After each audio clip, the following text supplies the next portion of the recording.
Welcome. Good evening. You're welcome.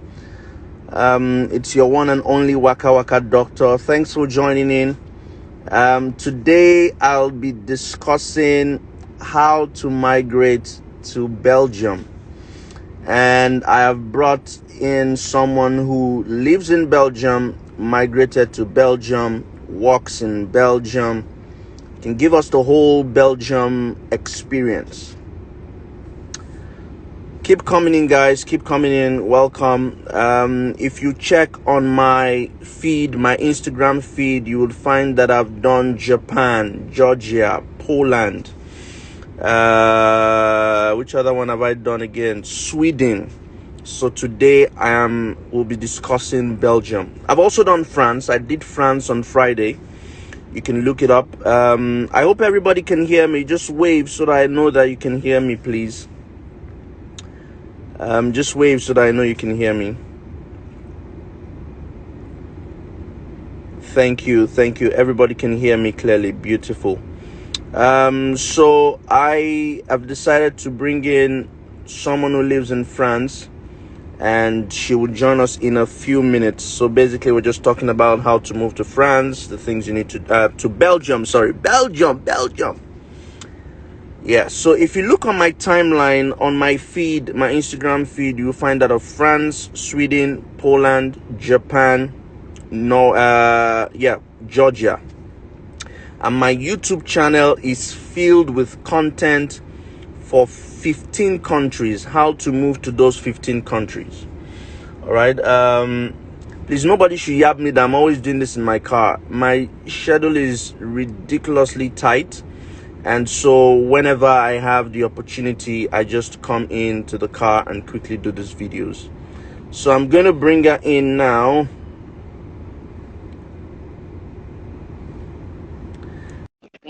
So that she can join us. And then we can start. Hey, how are you? I'm fine, thank you. Hello. Good. Thanks for joining in. I know that you're so busy and you have stuff to do, but thank you for taking out this time to join us and educate people that are willing to listen. Now, my platform has basically been set up to help people migrate, tell them what they need to know and how they can do it. And over the last few weeks, I've been getting people to talk about France, Poland, Georgia, Sweden, Japan, anywhere people can move to. So I finally reached out to you, and you said you'll be able to talk us through moving to Belgium. So let's start quickly so that I won't take much of your time. Tell us about Belgium. What kind of place is Belgium? Belgium is a very tiny country. I think from one end of Belgium to the other is about 4 hours, between 3 to 4 hours. Yeah, it's right in the middle of the Netherlands, Germany, Luxembourg, and France. For example, I live right on the border of Belgium and the Netherlands. I live in the country. So yes, so I live right on the border, and it's I think that's one of the advantages, because it's easily accessible and it's easy to get to, other parts of Europe. Like, I lived in Italy before I moved to Belgium, and it wasn't that easy getting across from one European country to another. Belgium is it's a tiny country, but it's very complicated. They have about 5 arms of government. They have 3 languages, French, Dutch, and German, but the German-speaking part because they're surrounded by these countries, okay? Yes. And the German-speaking part is very tiny. And so that's why they have the German government, the French government, as well as the Dutch or the Flemish. They speak Dutch, but it's called Flemish. And so yeah, they have the Flemish government, and then I think they have the federal government, and I can't remember the last one. So I live in the Flemish-speaking part. Yes, but it's very easy to access, like, one part of Belgium. It doesn't matter where you live. It's like other parts are very easily accessible. The weather is also very unpredictable. Like my friends and I always joke that Belgian weather is like unpredictable as a man can be. Yeah, yeah, Okay. yeah. Yeah, yeah, yeah, yeah. Um, yeah, yeah. Okay. What's the currency over there? Euro. Euro. Yes, Okay. it's I one. I was yeah. Sorry. Okay. I was opportuned to visit Brussels a while back before Corona hit, and I saw the mannequin piece and the Janikin piece and all those things. Yeah. Beautiful place. I enjoyed my time in You Brussels. know, when I moved here, like when you travel a lot, you hear of, like when you go to Italy, it's either the Trevi Fountain or the St. Peter's Basilica. You know, it's just so many things you can see. And for Belgium, it's like the mannequin piece, and you get here and you're like, oh, I can't wait to see it, and then you're disappointed when you get. It's one tiny thing. Yeah. One However, tiny thing. try the Belgian beer because they have over 3,000 brands of beer. Wow. Yeah. You should Wow. come back. So I would they, they host they you. they drink more than the Germans, is it? Yes, of course. Of course. And their beer goes up to 12, 13%. Like when my Wow. husband visited Nigeria and had Star and the rest, he was like, it's like water. Yeah. Yeah. Okay, okay. That's good information about Belgium. Hmm. Now, next thing I want to ask you is how did you move to Belgium? How did you do it? Oh, okay. I actually moved to Italy to study, not Belgium. But then Okay. I met my husband who is Belgian, and that's how I found myself in Belgium. Okay. So, do Yes. you want to tell us okay, so let's talk about how you moved to Italy. Then maybe from there we can go into Belgium. How was it moving if you moved through education? How did you move from Nigeria to Italy? I would say the easiest way to migrate, it's via studies. That's the easiest way to move. It's legitimate, it's legal, and depending on, I think it's also affordable if you're willing to put in the effort to look for scholarships and things like that.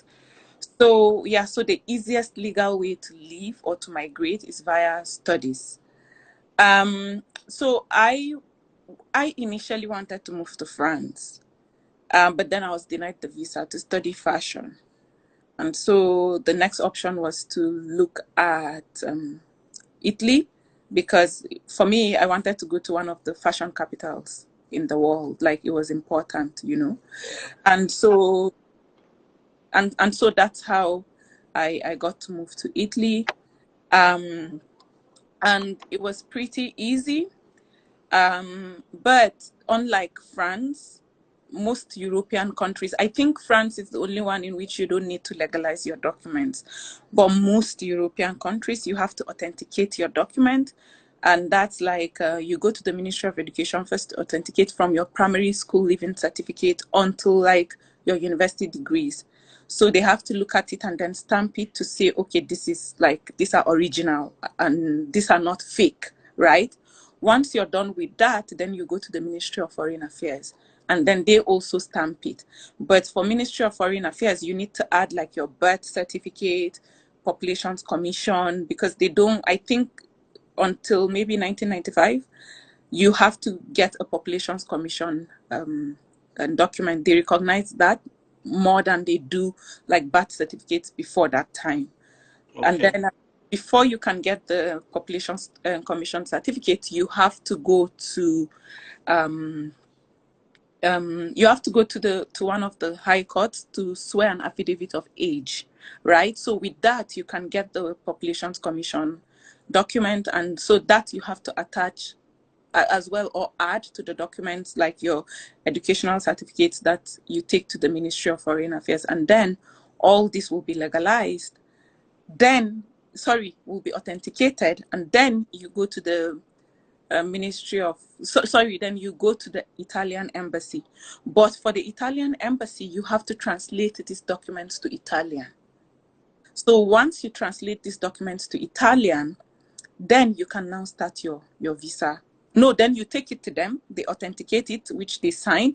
In fact, they send a lawyer most times to go and investigate to make sure that the documents are valid, you know. Like for me, a lawyer went down to Lafia, which is where I'm from. He looked for my dad. He checked to make sure everything was legit. Once the lawyer is done, then he comes back and informs them at the Italian embassy that your documents are legit, right? And then they would stamp it and give it back to you. Then you begin the visa application process. Italy can be tricky because sometimes I've had people whose passport stayed for 3 months, 6 months, and they still weren't granted the visa. Mine, for some weird reason, came out after, I think, 10 days. So it was just easy for me. And then I packed my bags and I moved. How did you find schools? How did you find schools over Online? there? Like I checked, Online. like best, yeah. I mean, all this information is available online. You just check what you want to study, and then I would advise anybody moving to study to make sure they check like, for example, I went to study fashion, so I Googled like the best fashion schools in the world. Then I Googled the best in Italy as well as in France, because my options were Italy and France. Funny enough, Italy and France. Funny enough, some of the best fashion schools, there are 2 of them, they're in Belgium actually, but they require that you speak French or Dutch. So so that wasn't an option. And so I went to, and that's how I found Italy, you know. And did you learn in English in Italy? yes, the course was in English, but it's important to add that they would tell you that it's in English, but some of our lecturers couldn't speak English. And so we had translators. Okay. Yes. Okay. Then So on basically this, what you're saying is for Italy, you have to find the school, apply for scholarships where you can find, get your yes, transcripts, your passport, your documents legalized through. you have to do, yes, after you find the admission, and then sorry. Then you get your documents legalized and attested, and you swear the affidavit, and then you can now do the passport application. The visa application, The visa application. What's tuition fees usually like in Italy? Honestly, I went to a fashion school. It's a private school, and I paid about 20,000 euros. So I wasn't looking for scholarship. Yeah, fashion is expensive. And to be honest, I feel it's overrated. If for me, fashion is overrated. Like, to study fashion is overrated. Because when you're done, it's a very competitive market. And what I learned in school, I would have actually been able to learn on my own. The only advantage for me is that I went to one of the best fashion schools. So that's the good part, right? However, after that, I did a master's in marketing and communication at the Rome Business School. They have a branch in Nigeria, in Lagos. And for that master's, I did a professional trajectory, which I had lectures only on Saturdays, and you can have those online. You know, so on days I didn't feel like going to class, I would just log on my laptop and attend lectures, and it was 4,500, and I got a scholarship. So at the end of the day, like, they just took out a little, so that was why I ended up paying 4,500. So are there cheaper schools in Italy as well? Yes. If you go to an Italian university, like a government Italian university. Yes, a public university, it's a lot cheaper. Like, I have a friend who is currently, I think she's studying in Firenze, and her tuition was about, I think, 1,000 or 2,000 euros. To be honest, it wasn't expensive. 2,000 euros per year. Yes. Yeah. That's about 1 In million. fact, there are 2 sisters, and the other one is in somewhere close to no, the first one is in Venice, and the other one is somewhere close to Florence. And it's not. The courses are in English. Yes, they are in English. Yes. That answers your question, Adijoke. The courses are in English, 1,000 to 2,000 euros as fees, and there are scholarships online available for those of you that want to study in Italy. So they are not as much as other European countries do, to be honest. Yes. Okay. Okay. Yeah. Now let's talk about if you are willing to migrate to Belgium. I know that in your own case it's quite different, but if someone wants to, so you moved from Italy to Belgium after you got married. So marriage was your own means of migrating to Belgium. But I mean, if someone was to move from Ghana or Nigeria and they wanted to come into Belgium, how would they do it? Again, the easiest way is via studies. That's the easiest way, right? In Belgium, their tuition is highly subsidized by the government, right? But then it's very complicated to get in. You might have all the grades and they will tell you it's not good enough for them. If again, people can check online to see universities and the ranking. Like Belgian universities are really high, like ranked high globally. Ranked high. Leuven is one of the best, even in Europe and globally. I think if you check the ranking, it's top 20 or top 30. Then there's the University of Ghent. There is University of Brussels, VUB, Vrije University of Brussels. What was the first university you said KU mentioned? Leuven. KUV. No, Okay. KU Leuven. KU Katholieke Leuven. University Leuven, yeah. Okay. How do you spell Leuven? Leuven. Okay. Okay. Yeah. Okay. So So it's the letter K and then yeah. E and Leuven, yeah. Okay. Let me cut you short before you continue. Someone is asking, do they require English test in Italy? Yes, for KU Leuven, yes. It's one What of about the... Italy? No. So Italy doesn't require IELTS. No. But Belgium requires Not all. IELTS. KU Leuven requires. If you get Okay. in KU Leuven, it's like the standard of Oxford in the UK or the standard of Harvard in the US. So it's very, very, and I think if you graduate from KU Leuven, it's easy to find like a job because it's one of the best. So yes, they require IELTS. So the reason why it's important to stress this out is because most people are always afraid of that IELTS. So you've heard now, IELTS is not an excuse for you. You can go to Italy and Belgium even if you don't have IELTS. So yes, go ahead. for example, my sister-in-law in Vrije University of Brussels, VUB, and all she needed to do was to prove that she was taught in English, and so she got a document from her university, like an attestation. What are the other documents you need if you want to study in Belgium?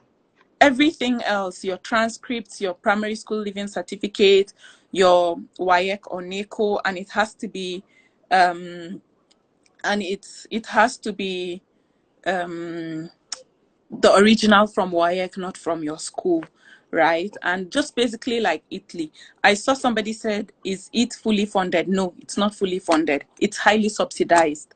Like, again, we have a friend studying in Leuven and her tuition is 950 euros. So you see why you should just take that IELTS. Now, no, Belgium does not have a stay back option. No, it doesn't. Unfortunately, Belgium doesn't have a stay back option, but does Italy have a stay back option? Honestly, no. But one of my classmates who is Nigerian was able to find a way to stay back, and she's working. However, Italy is one of the countries that is easy to switch from, studies to work if you are industrious and you want to start on your own, like a business. No matter how little the business is, as far as you don't even, I think the first 2 years you don't even pay taxes, or the first 1 year, I can't remember, because I was looking at that option at that point, and I went to an immigration lawyer and she advised me to do that.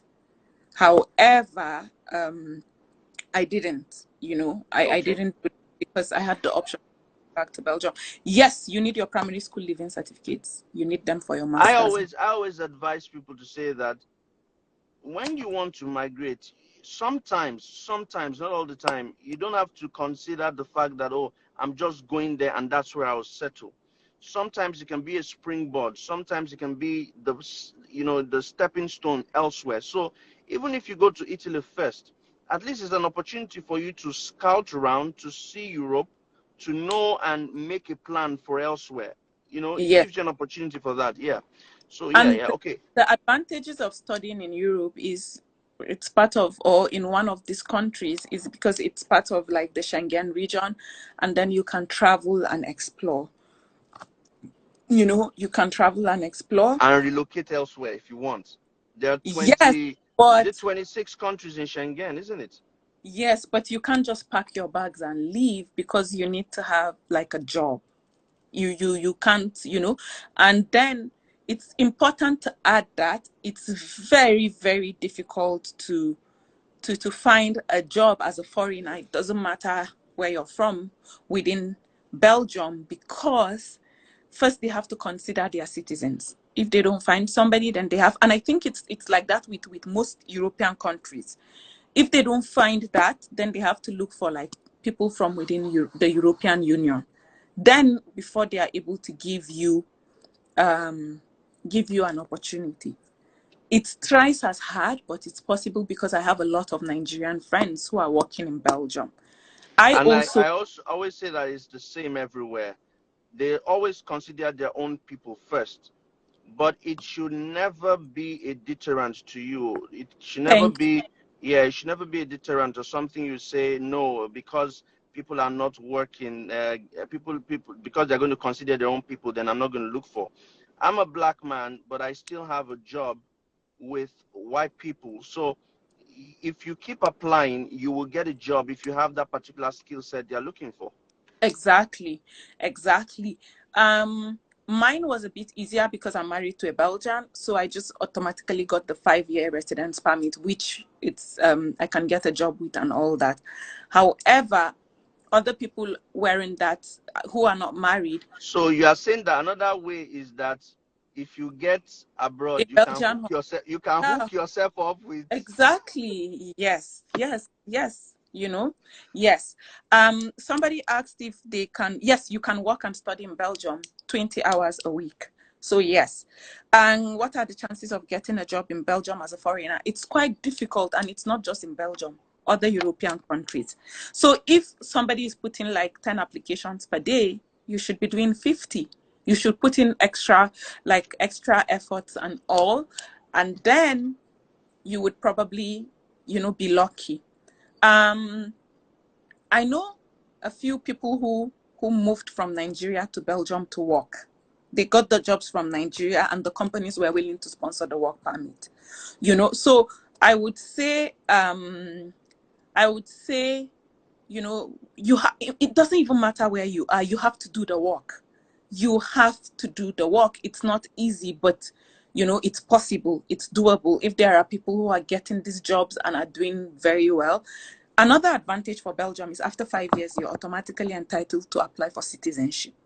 Belgium and the Netherlands are one of the few European countries in which it's that short.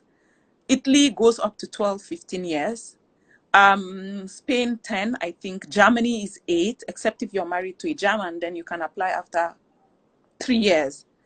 I'm married to a Belgian, but it's the same for me and other people who moved here, like not by marriage, It's 5 years for everybody. And those 5 years includes the amount of years you spend studying. So and another thing that is important to add, for example, my sister-in-law and her friend who schools in KU Leuven, when they got here and you go to register, you have the opportunity of splitting your course to 2 years instead of 1.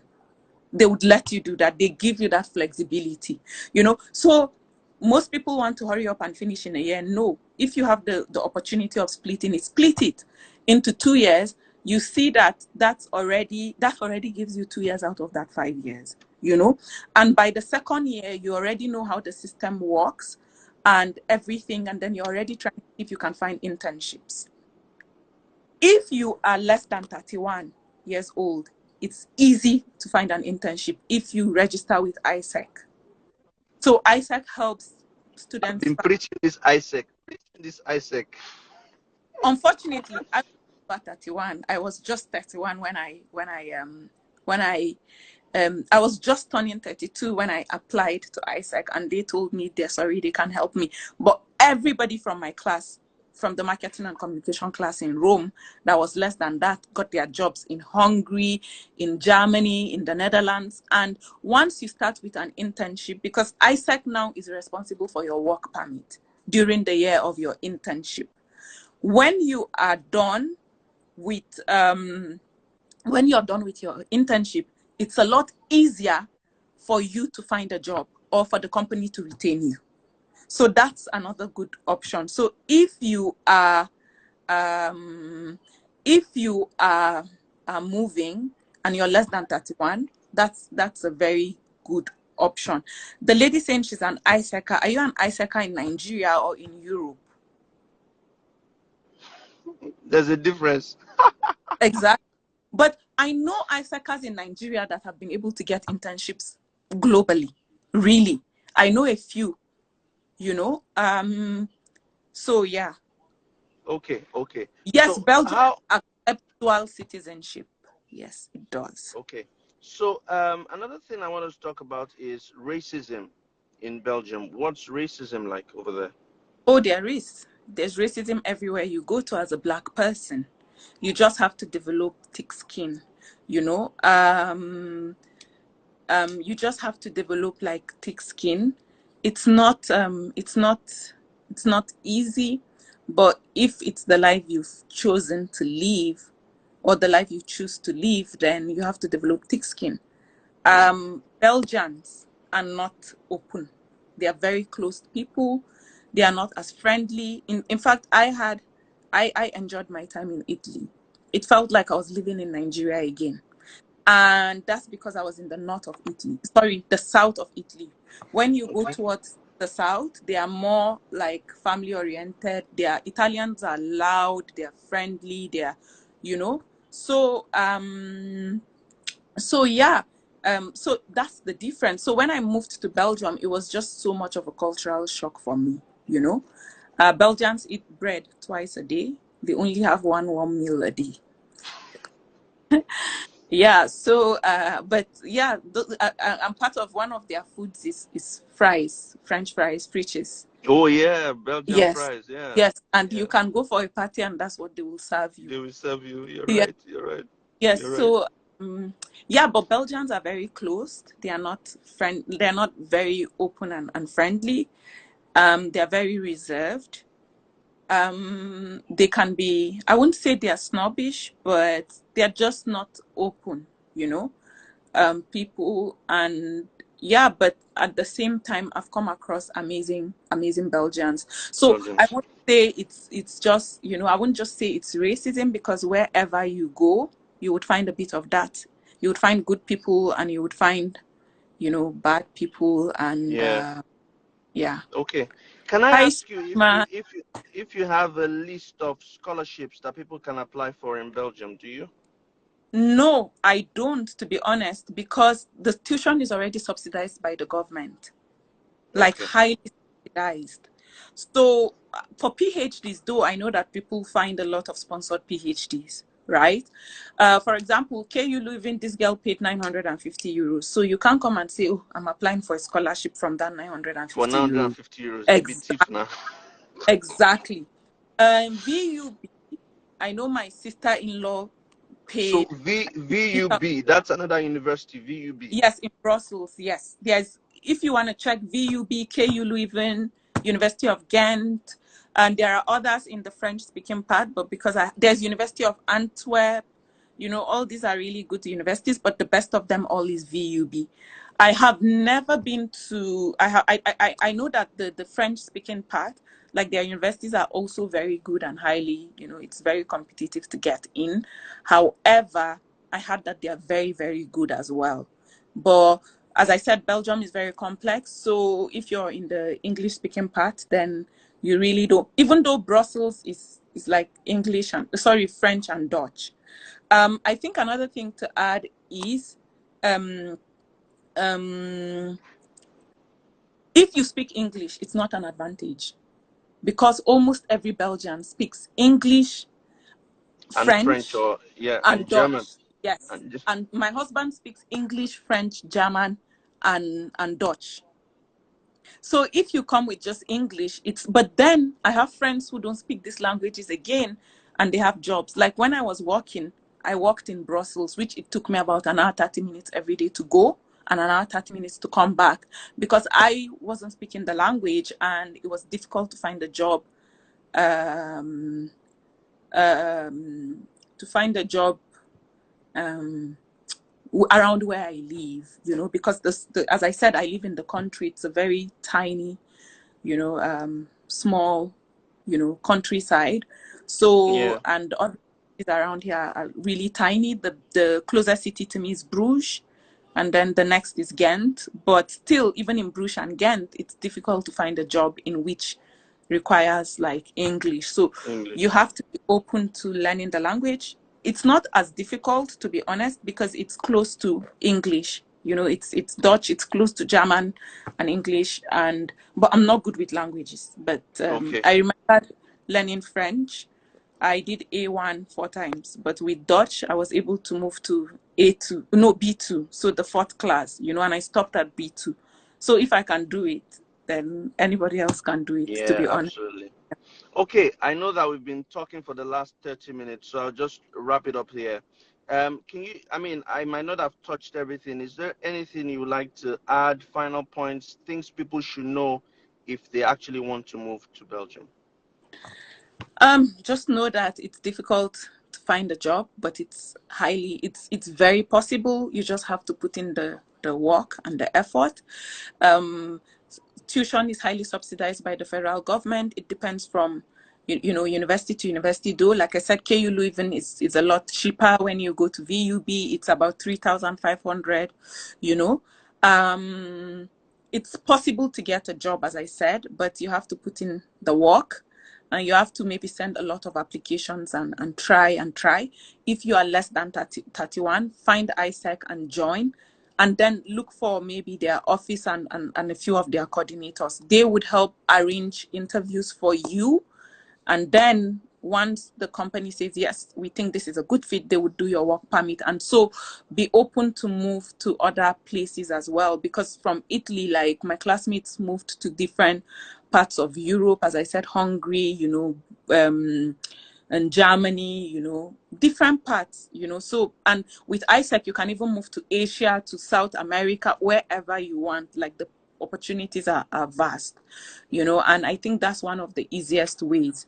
However, I quickly add that another good option with a lot of scholarships is the Netherlands. But I'm not here to talk about the Netherlands, but I will give this tip. And yeah, Wakawaka, I can link you up with somebody who lives in the Netherlands. She's Nigerian, she's a recruiter, and she's doing like she's doing amazingly well. So she Okay. can, you know, and I know a lot of Nigerians who it was a lot easier to find jobs in the Netherlands than in Belgium. All right, However, you can link me up with her and okay, would have this tuition session. in the Yeah. Netherlands are extremely high. So that's the disadvantage. So So you you see cannot have everywhere you everything. go, exactly. But then they have a lot of scholarships like Nuffic and so many, you know. If you go to studyfinder.nl, you would find them. But yes, I will link you up to her so you guys Okay, can okay. take it. All right, all right. So And if guys, anybody has a question about Belgium, please feel free to, you know, yes, yeah, Pius, I would be happy travelers, isn't it? yeah, happy What's travelers. Happy Travelers on Instagram? You can find her out. Happy Travelers on Instagram. Send her a DM if you have questions regarding Belgium. So in a nutshell, she's told us about Belgium. She's even added the spice of Italy on it. I will leave this video on my feed so that you can watch anytime. You can find her as Ajima on Twitter as well. Did I get that correctly? Ajima, yeah? Yes, Okay. Ajima. Ajima, you can find her on Twitter as Oh, well. Waka, my friend is asking me to hook her up. Her name is Naughty But Nice. She studied in Italy, but now she lives in the US, and she moved, I think, to the US and via scholarship as well. So feel Okay. free to contact her if she's really serious about, you know, Okay. having a Okay. life to people. Okay. I'll talk to her. So guys, that's it. You can go to Italy, you can go to Oh, thank you. Belgium. there are opportunities. There are opportunities to move. Okay, so all you need to do is get your documents, primary, secondary, university documents, get your transcript, birth certificate, make sure that they are attested and legalized. She described the process. There is no IELTS requirements. Okay, you don't have any No, IELTS. a few universities need, but a yes. few universities need. Not all universities need. Okay, so I don't. know for sure KU Leuven does. However, VUB and Ghent, they don't. If you're able to prove like you were taught in English from your previous university, you know, and just get an attestation from school. And University of Ghent, University of Antwerp, KUB, KU and Leuven, no, VUB. KU Leuven, and VUB. Those are As I universities. said, if you have any questions, please just feel free to come into my. Yeah. I'll be happy to Okay, guys. So guys, that has been moving to Belgium. We'll try and make this more frequent, as much as I can. I'm really busy, but we'll try. Thank you very much for having if they spelling. need How do they traveling, spell the Leuven? they should feel free to contact me. Leuven is Leuven. LEU. I will just write it. Okay, KU Leuven. That's one of the universities. Leuven or Katholieke. She's just gonna type it there and put it up so that you can see it. Yeah, Leuven. LEUVEN. KU Leuven. Yeah. Okay, and apart from KU Leuven, VUB. VUB, yeah, University of Ghent, University of Antwerp. Yes, those are in the English speaking part. English speaking part. Okay, so yeah. All right. Thank you very much, Happy Travelers World, Ajima. Thank you so much. I'll be in touch with you again. All right, guys. Thanks for watching. Thank you, guys. I'll catch you sometime later. All right. Bye.